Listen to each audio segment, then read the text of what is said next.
ہم جب چھوٹے تھے تو اپنے ماں باپ سے ضد کر کے چیزیں لینے کی کوشش کی، یا پھر اگر ہمارے اولادیں ہیں تو وہ ہم دیکھتے ہیں کہ بچے کئی دفعہ ایسی چیز مانگتے ہیں جو کہ ہم نہیں دینا چاہتے ان کو، ان کے لیے نقصان دہ، اور ہم نہ کرتے ہیں، لیکن بچے جو ہے وہ بہت زیادہ روتے ہوتے ہیں۔ تو ہماری دعائیں جو ہے وہ بعض اوقات خدا کی مرضی سے ہٹ کے ہوتی ہیں، اس کے اپوزٹ بلکہ ہوتی ہیں۔ تو پھر مرضی مانگنی ہے، پھر اپنے لیے مانگیں، ہماری روز کی روٹی آج ہمیں دیں، پھر اپنے آپ کو پیش کریں، اور پھر ساتھ میں ہم اپنے دوسروں کے لیے بھی مانگیں، کہ جیسے ہم دوسروں کے قرض معاف کریں تو ہمارے قرض معاف کریں، دوسروں کے لیے مانگیں، صرف اپنے لیے نہ مانگیں۔ پھر ہم پروٹیکشن اس میں مانگیں، کیونکہ لکھا ہے کہ ہمیں آزمائش میں نہ لا بلکہ برائی سے بچائے، کیونکہ روحانی جنگ جو ہے وہ شروع ہو سکتی ہے جب آپ دعا کرتے ہیں۔ تو ہم دیکھتے ہیں کہ ہمیں پروٹیکشن مانگیں، اور پھر اس کا اختتام جو ہے، کیونکہ بادشاہی، قدرت اور جلال ہمیشہ تیرے ہی ہیں، مینس کہ ہم نے اپنی دعا کا اختتام بھی خدا کے نام کو جلال دیتے ہوئے اس کو باقاعدہ طور پر شکر گزاری کر کے کرنا۔ تو فرسٹ تیموتھی، پہلا تیموتھیوس، اس کا دوسرا باب اور اس کی پہلی آیت میں لکھا ہے کہ پس میں سب سے پہلے یہ نصیحت کرتا ہوں کہ مناجاتیں، دعائیں، التجائیں اور شکر گزاریاں سب آدمیوں کے لیے کی جائیں۔ اب یہاں پہ دعا کے 4 ڈفرینٹ ٹائپس بتائے گئے ہیں کہ مناجات کرنی ہے، دعا کرنی ہے، التجا کرنی ہے، اور پھر شکر گزاری۔ ہم یہ چاروں دیکھتے ہیں کہ یہ اس میں سپلیکیشنز ہیں، انٹرسیشنز ہیں، اور اس میں پریئر ہے، اور اس میں تھینکس گیونگ ہے، یعنی کہ ایک سپلیکیشن ہے اور ایک انٹرسیشن ہے، ایک جو ہے سمپل پریئر ہے، اور پھر تھینکس گیونگ ہے، یعنی شکر گزاری ہے۔ آپ کی مناجات فرق ہے، دعا فرق ہے، التجا فرق ہے، اور شکر گزاری فرق ہے۔ آپ کو اس چیز کی سمجھ ہونی چاہیے۔ عام دعا جو ہے اس میں ہم خدا سے باتیں کرتے ہیں، لیکن جب ہم مناجات کرتے ہیں تو ہم خدا سے منت کرتے ہیں، کسی شخص کے لیے، کسی کے بہاف پر مناجات کرتے ہیں۔ جیسے یاد ہے کہ اب تو شاید قوانین بدل گئے ہیں، لیکن جب پہلے دور تھا تو کرکٹ کے اندر ہم دیکھتے ہیں، جب میں کرکٹ کھیلتا تھا تو مجھے پتہ ہے کہ اگر کوئی شخص زخمی ہو جاتا تھا کھلاڑی، لیکن وہ بھی بیٹنگ کر رہے، تو اس کے لیے ایک رنر جو ہے جو اس کے بہاف پر بھاگتا تھا، پرووائڈ کیا جاتا تھا، اور رنر جو ہے اس نے وہی لباس پہننا ہوتا تھا جو کہ مین پلیئر ہے جس کے بہاف پر وہ ہے۔ اگر اس نے ہیلمٹ پہنا ہے تو اس نے بھی ہیلمٹ پہنا ہوگا، اگر اس نے دستانے پہنے تو اس نے بھی تو جو جیسا وہ ہے ویسا ہی اس کا لباس ہونا چاہیے۔ تو رنر جو ہوتا تھا وہ بہت بھاگ دوڑ کرتا تھا، اور وہ جتنا بھی شاٹس، وہ مین بیٹسمین جو کہ زخمی بھی ہے اور اس بات سے محتاج ہے کہ وہ بھاگ نہ سکے، تو وہ شاٹس مارتا تھا، اور رنر جو ہے وہ بھاگتا تھا اس کے بہاف پہ، لیکن سارا جو ریوارڈ ہے وہ رنر کو نہیں ملتا تھا، بلکہ جو شاٹ کھیلنے والا جس کے بہاف پہ بھاگا جا رہا ہے اس کے کھاتے میں آتا تھا۔ اگر فرض کس نے 50 یا 100 رن کری ہیں تو وہ رنر کو اس میں سے 0% فائدہ ہوتا تھا، لیکن کیا تھا کہ وہ ٹیم میں شامل ہونے کی وجہ سے، ٹیم کا حصہ ہونے کی وجہ سے اس کے بہاف پر وہ بھاگ دوڑ کرتا تھا۔ تو مناجاتیں بڑی ضروری ہیں، کیونکہ ہم میں سے بہت سے ایسے دوست بہن بھائی ہیں جو کہ یہ نہیں کر سکتے۔ سو مناجاتوں کو جب ہم دیکھتے ہیں تو اس کی اگزامپل ہمیں ملتی ہے ان دوستوں کی طرح جو کہ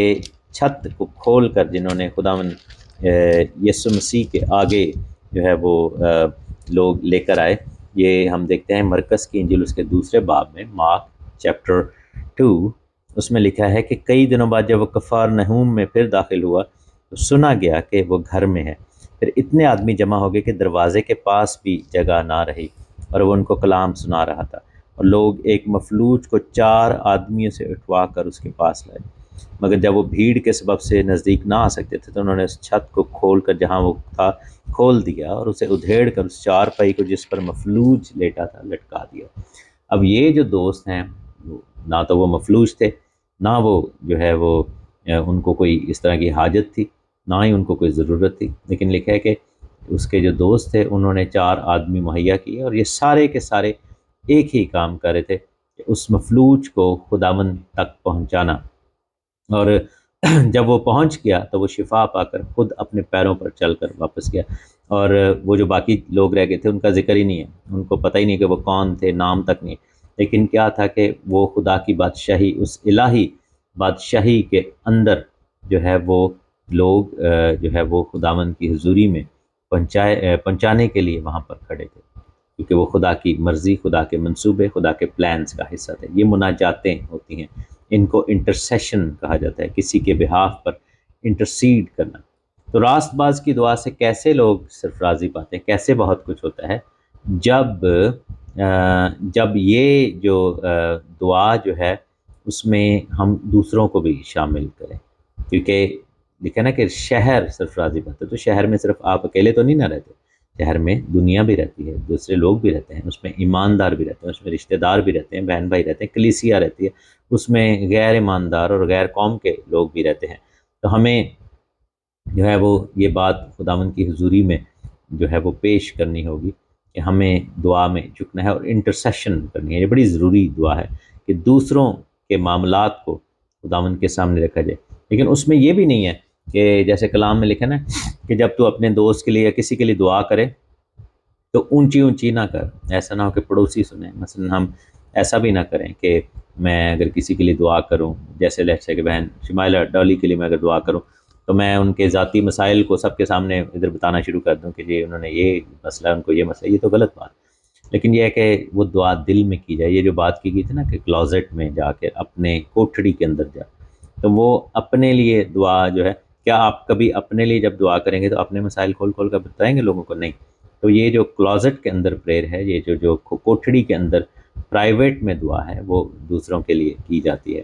تو ہمیں یہ کرنی۔ دوسرا یہ کہ ہمیں دعائیں کرنی۔ اچھا، مناجات کے حوالے سے ہم دیکھتے ہیں کہ ایک ایگزامپل ہمیں ملتی ہے، وہ پیدائش کی کتاب میں، اتپتی، جینیسس، پیدائش، بریشید، اس میں ہم دیکھتے ہیں کہ چیپٹر 18 میں جب ابراہیم نے جو ہے وہ راست بازوں کے لیے دعا کی، اور جب دیکھتے ہیں کہ خداوند ابراہیم کے پاس تھے اور ابراہیم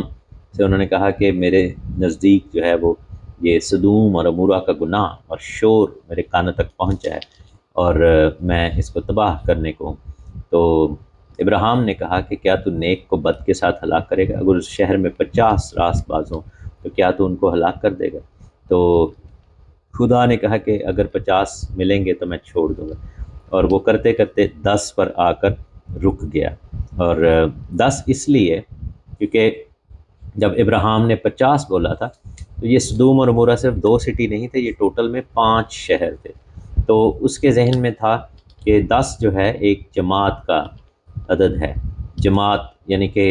ایٹ لیسٹ اتنے بڑے بڑے شہر ہیں، اتنی آبادی والے شہر ہیں، 5 شہر تھے وہ، جس میں جو میں آپ کو بتا دیتا ہوں کہ سدوم تھا، عمورہ تھا، ادما تھا، سنیب تھا، سدوم، عمورہ، ادما، زبوئیم اور سگر، یہ 5 شہر تھے۔ تو یہ 5 شہر تھے جس کا ذکر جینیسس چیپٹر 14 میں، پیدائش 14 باب میں لکھا۔ تو یہ 5 کو تباہ کرنا تھا۔ تو ہم دیکھتے ہیں کہ خداوند کا کلام ہمیں بتاتا ہے کہ 5 شہروں کی مناسبت سے باپ ابراہیم نے کہا کہ اگر 50 راست باز ہوں، مینس کہ 10 راست باز ایک شہر میں، 10 راست باز ایک جماعت کو ظاہر کرتے ہیں، ایک کانگریگیشن کو ظاہر کرتے ہیں، کہ انہوں نے کہا کہ ایٹ لیسٹ ایک کانگریگیشن تو ہوگی نا۔ پھر کرتے کرتے، کیونکہ ابراہیم کو یقین تھا کہ یہ شہر جو ہیں بہت ہی برائی میں ہیں، تو کرتے کرتے وہ 10 لوگوں تک آ گئے، مینس کہ اور 10 کیا مطلب کہ 2 لوگ تو ایٹ لیسٹ ہوں گے نا، کوئی ایک تو رائچس کپل ہو گئی نا اس شہر میں۔ تو خداوند نے کہا تھا کہ میں نہیں کروں گا تباہ۔ اور ہم دیکھتے ہیں کہ سگر نام کا شہر جو تھا وہ لوط کی خاطر چھوڑ دیا گیا تھا، اور 4 شہر تباہ ہوئے تھے، کیونکہ خدا نے 2 لوگوں کا وعدہ ضرور کیا تھا، اور انہوں نے کہا کہ 10 لوگ جو ہیں وہ اگر مل گئے ان 5 شہروں میں تو میں تباہ نہیں کروں گا۔ مینس کہ جیسے کلام میں لکھے نا کہ جہاں بھی 2 یا 3 میرے نام سے جمع ہوں گے میں ان کے بیچ میں موجود ہوں۔ اور ہم دیکھتے ہیں کہ ابراہیم کے ذہن میں تھا کہ ایٹ لیسٹ لوط اور اس کی بیوی تو راست باز نکلیں گے، تو لیکن ہم دیکھتے ہیں کہ ان ٹوٹل 10 لوگ نہیں تھے وہاں پر، آل ٹوگیدر راست باز نہیں نکلے، اور صرف 3 لوگ وہاں پر بچے، اور باقی سب جو ہے وہ تباہ ہو گئے۔ لوط اور اس کی 2 بیٹیاں ہی بچ سکیں۔ تو مناجاتیں جو ہیں وہ کام آتی ہیں۔ وہاں پر پرابلم کیا تھی کہ ابراہیم کی مناجات تو سنی جا رہی تھی، لیکن لوگ اتنے برائی میں تھے کہ اس مناجات کے باعث جو ہے وہ شہر نہ بچ سکے۔ کاش کہ وہاں پر راست باز ملتے، تو پھر ابراہیم جو راست باز تھا اس کی دعا سے وہ شہر سرفرازی پاتا۔ التجائیں، ہم دیکھتے ہیں کہ راست باز کی دعا میں التجا بھی ہے۔ التجا جو ہے جس میں روزہ رکھ کر دعا کی جاتی ہے، جس میں منت سماجت کر کے، اور یہ جو ہے وہ دعا ہے جس میں ہم اپنے آپ کو خاکسار کرتے ہیں، جس کے بارے میں تواریخ، دوسرا تواریخ اس کے 7ویں باب میں، 2 Chronicles چیپٹر 7 ورس 14 میں لکھا ہے کہ تب اگر میرے لوگ جو میرے نام سے کہلاتے ہیں خاکسار بن کر دعا کریں، میرے دیدار کے طالب ہوں اور اپنی بری راہوں سے پھریں، تو میں آسمان پر سے سن کر ان کا گناہ معاف کروں گا اور ان کے ملک کو بحال کروں گا۔ یہ جو التجائیں ہیں یہ توبہ سے جڑی ہوئی دعا ہے، جس میں منت ہے، سماجت ہے، جس میں دکھ ہے، تکلیف ہے، جس میں جان فشانی ہے، جس میں رونا دھونا ہے، جس میں روزہ اور گریہ گزاری ہے۔ اور ہم دیکھتے ہیں کہ لوکا کی انجیل اس کے 18ویں باب میں یہ 2 دعائیں لکھی ہوئی ہیں، اس کی 9ویں آیت میں، لوک چیپٹر 18 اس کے ورس 9 آن ورڈز، 9 سے 14 لکھا ہے کہ بعض لوگوں سے جو اپنے پر بھروسہ رکھتے تھے کہ ہم راست باز ہیں اور باقی آدمیوں کو ناچیز جانتے تھے، خداوند نے یہ تمثیل کہی، یعنی کہ وہ لوگ جو کہ راست باز سمجھتے ہیں اپنے آپ کو، اور وہ لوگ جو کہ ایکچول میں راست بازی کے متلاشی ہیں۔ تو دعا کے لیے لکھا ہے نا کہ راست باز کی دعا سے، لیکن راست باز ہونا بھی تو شرط ہے نا۔ تو لکھا ہے کہ 2 شخص ہیکل میں دعا کرنے گے، ایک فریسی اور دوسرا محصول لینے والا۔ فریسی کھڑا ہو کر اپنے جی میں یوں کہنے لگا، یوں دعا کرنے لگا کہ اے خدا، میں تیرا شکر کرتا ہوں کہ باقی آدمیوں کی طرح ظالم، بے انصاف، زناہ کار یا اس محصول لینے والے کی مانند ہے۔ اس کی طرف اشارہ کر رہا ہے جو اس کے ساتھ میں پہلو میں کھڑا ہے، یعنی کہ اپنے آپ کو وہ کمپیئر کر رہا ہے دنیا سے، اور کہہ رہا ہے کہ جی نہ تو میں ظالم ہوں، نہ میں بے انصاف ہوں، نہ میں زنا کار ہوں، نہ میں اس شخص کی مانند ہوں جو یہ میرے پاس کھڑا ہوا ہے محصول لینے والا، اور اس کو حقیر جان رہا ہے۔ اور شروع اس نے کہا جی میں ظالم نہیں ہوں، تو جب وہ اس کو حقیر جان رہا ہے تو سب سے بڑا ظلم تو یہی تھا۔ اور پھر کہہ رہے ہیں کہ میں ہفتے میں 2 بار روزہ رکھتا ہوں۔ اب دیکھیں کہ وہ روزہ بھی رکھتا ہے، حالانکہ التجا جو ہے وہ روزے والی دعا ہے، جس کے بارے میں لکھا ہے کہ یہ ایک بدرو نہیں نکل رہی تھی شاگردوں سے، تو یسوع نے کہا کہ یہ جو قسم ہے یہ روزے اور دعا کے بغیر نہیں نکل سکتی۔ لیکن اس کا روزہ رکھنا بھی راست بازی کی بات نہیں، یہ سیلف رائچسنس کے اندر پڑا ہوا ہے اور اپنی دکھاوے کے لیے کر رہا تھا۔ تو اس نے کہا کہ میں ہفتے میں 2 بار روزہ رکھتا ہوں اور ساری آمدنی پر دے یکی بھی دیتا ہوں، جیسے کہ وہ ٹائد بھی دے رہا تھا، سارا کچھ کر رہا تھا، یعنی کہ ہر طریقے سے وہ لیکن اس کا دل ٹھیک نہیں تھا، کیونکہ اس میں التجا نہیں تھی، اس میں منت نہیں تھی، اس میں توبہ نہیں تھی، اس میں معافی نہیں تھی، اس میں جو ہے وہ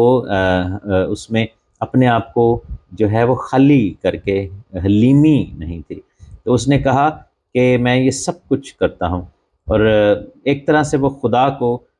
جتا رہا تھا کہ جی تیرا یہ فرض بنتا ہے کہ تو مجھے بلیس کرے اور تو مجھے دے، کیونکہ میں راست باز ہوں۔ لیکن بائبل میں لکھا ہے کہ ہماری راست بازی گندی دھجیوں کی مانند ہے۔ یسایہ کی کتاب 1 باب میں لکھا ہے، آئزایہ چیپٹر 1 میں، کہ ہماری راست بازی گندی دھجیوں کی مانند ہے، اور وہ گندے ان جو ہے وہ کوڑے کی مانند ہے اگر ہم خدا کی راست بازی کے ان کمپیریزن جائیں یا اس کے سامنے اپنے آپ کو پیش کریں۔ تو یہاں پر لکھا ہے کہ محصول لینے والے نے دور سے کھڑے ہو کر، وہ آگے بھی نہیں بچارا گیا، وہ اس کی اتنی ہمت نہیں تھی کہ وہ سامنے اٹھ کر جائے اور خدا کے ہیکل کے اندر پاؤں بھی رکھے۔ غریب محصول لینے والا تھا، گناہ گار تھا، لیکن شرمندہ تھا، دکھ میں تھا، وہ اپنے گناہ پر جو ہے وہ شرمندگی میں تھا، توبہ کرنا چاہتا تھا، وہ خدا کو ٹھگیاں نہیں لگا رہا تھا، یا خدا کو خرید نہیں رہا تھا، یا خدا کو جتا نہیں رہا تھا۔ اس نے لکھا ہے کہ اس نے کھڑے ہو کر اتنا بھی نہیں چاہا کہ وہ آسمان کی طرف آنکھ اٹھائے۔ آپ امیجن کریں کہ وہ زمین پر گر گیا، گھٹنوں کے بل ہو گیا، اور اس نے منہ بھی نہیں اوپر اٹھایا، اتنا وہ شرمندہ تھا۔ اس نے کہا کہ بلکہ چھاتی پیٹ پیٹ کر کہنے لگا، اے خداوند مجھ گناہ گار پر رحم کر۔ بس اس کے منہ سے یہ الفاظ نکلے، اینڈ دیٹ واز مور دین انف۔ آپ کے منہ سے توبہ نکلتے ہی آپ کی دعاؤں کے جواب آپ کو ملنے شروع ہو جائیں گے۔ آپ کی ہمبل ہو کر، یعنی کہ اپنے آپ کو فروتن ہو کر اپنے آپ کو خالی کر کے جب آپ خداوند کے سامنے صرف یہی کہیں گے نا کہ اے ابن داؤد مجھ پر رحم کر، جیسا اس اندھے فقیر نے کہا تھا کہ اے خداوند مجھ پر رحم کر، اس کے علاوہ اس نے کچھ بھی نہیں کہہ ہی نہیں رہا کچھ، اس سے کچھ کہا جا ہی نہیں رہا تھا، لیکن اس کا دل جو تھا وہ خداوند کے ساتھ ملنا شروع ہو گیا۔ آپ امیجن کریں کہ جو لوگ گونگے ہوتے ہیں، جو نہیں بول سکتے، وہ بھی تو دعا کرتے ہی ہوں گے نا، وہ کیسے کرتے ہیں؟ وہ کوئی لمبے لمبے لفظ کہاں سے لائیں گے؟ ان کے پاس تو ایک لفظ بھی نہیں۔ لیکن یہاں پر لکھا ہے کہ اس نے یہی کہا، اس نے آنکھ بھی نہیں اٹھائی، اس نے ہیکل کے اندر پاؤں بھی نہیں رکھا، وہ ادھر ہی کھڑا، ادھر ہی بیٹھا بیٹھا شرمندگی میں اور نیچے جھک گیا، اور اس نے کہا کہ اے خداوند مجھ پر رحم کر۔ اور بائبل ہمیں بتاتی ہے کہ خداوند نے اس کو پھر قبول کیا۔ تو التجائیں جو ہیں وہ خداوند کے حضور میں کرنی بڑی ضروری ہیں، اور یہ وہ دعا ہے جس سے روحانی جنگ شروع ہو جاتی ہے۔ دانیل کی کتاب اس کے 10ویں باب میں ہم دیکھتے ہیں کہ التجا وہ کر رہے ہیں۔ لکھا ہے کہ 10واں باب ڈینیل چیپٹر 10 ورس 1 میں، شاہ فارس خورس کے تیسرے سال میں دانیل پر، جس کا نام بیلت شزر رکھا گیا تھا، ایک بات ظاہر کی گئی۔ وہ بات سچ اور بڑی لشکر کشی کی تھی، اور اس نے اس پر غور کیا، اس رویا کا بھید سمجھا۔ پھر لکھا ہے کہ یعنی کہ وہ اپنی قوم کے لیے وہ باتیں تھیں، قوم کے لیے التجائیں تھیں۔ اور لکھا ہے کہ میں دانیل ان 3 ہفتوں تک ماتم کرتا رہا، نہ میں نے لذیذ کھانا کھایا، نہ گوشت، نہ میں نے میرے منہ میں دخل پایا، نہ میں نے تیل ملا، جب تک کہ پورے 3 ہفتے گزر نہ گئے۔ ہم دیکھتے ہیں کہ دانیل التجا کر رہا تھا، منت کر رہا تھا، اور یہ وہ دعائیں ہیں جس سے آپ کو آنے والے حالات، قوم کے لیے، اپنے گھرانے کے لیے، اپنے فیوچر کے لیے، لوگ جو ہیں وہ بھوشیہ وانی لینے جاتے ہیں، لوگ جو ہیں وہ اپنے ہاتھ دکھا رہے ہوتے ہیں، لوگ ٹیرو کارڈ اور پتہ نہیں کیا کیا لگا رہے ہوتے ہیں، لوگ جو ہیں وہ اخباروں میں وہ ذائچے پڑھ رہے ہوتے ہیں، اپنے سٹار سائن کے بارے میں پڑھ رہے تھے کہ آپ کا ہفتہ کیسے گزرے گا فلانا۔ یہ سب سے زیادہ کس بات کی ضرورت ہے کہ ہمیں منت کرنی چاہیے خدا کی حضور میں، التجا کرنی، جیسے دانیل نے کیا۔ 3 ہفتوں تک، 21 دن تک وہ روزہ رکھتا رہا، اور بالکل اس نے سادگی میں چلا گیا، اور اس نے خداوند کی حضوری میں جو ہے وہ یہ چیز ہمبل ہو کے۔ التجا میں کیا ہوتا ہے کہ ہم ہر اس چیز کو جو ہمارے جسم کو فربا کرتی ہے، یا ہمارے جسمانی جو ایپیٹائٹس ہیں، جو ہماری بھوکیں ہیں، ان کو سیٹسفائی کرتی ہیں، ان سے منہ موڑ لیتے ہیں، ریاضت میں چلے جاتے ہیں۔ روزے ریاضت کی یہ بات ہو رہی ہے، اور ہم یہ دیکھتے ہیں کہ جب وہ دعا کر رہا تھا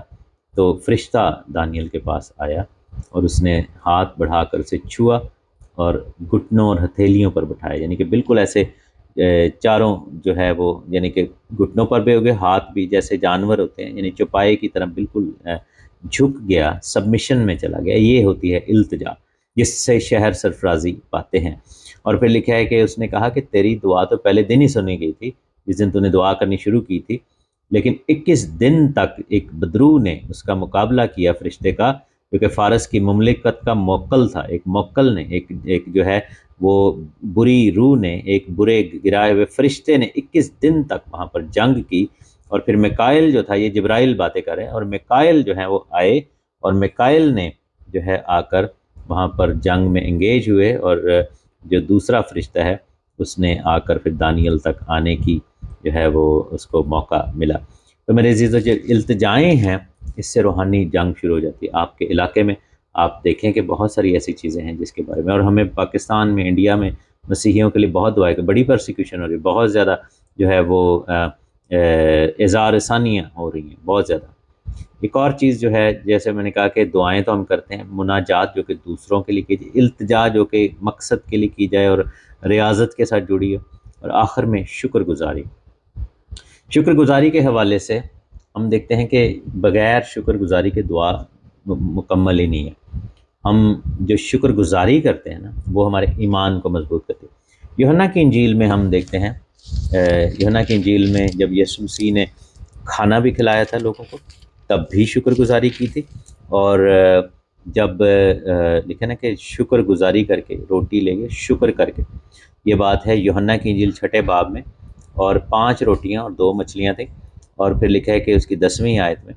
یسوع نے کہا کہ لوگوں کو بٹھاؤ، اور اس جگہ بہت خاص تھی،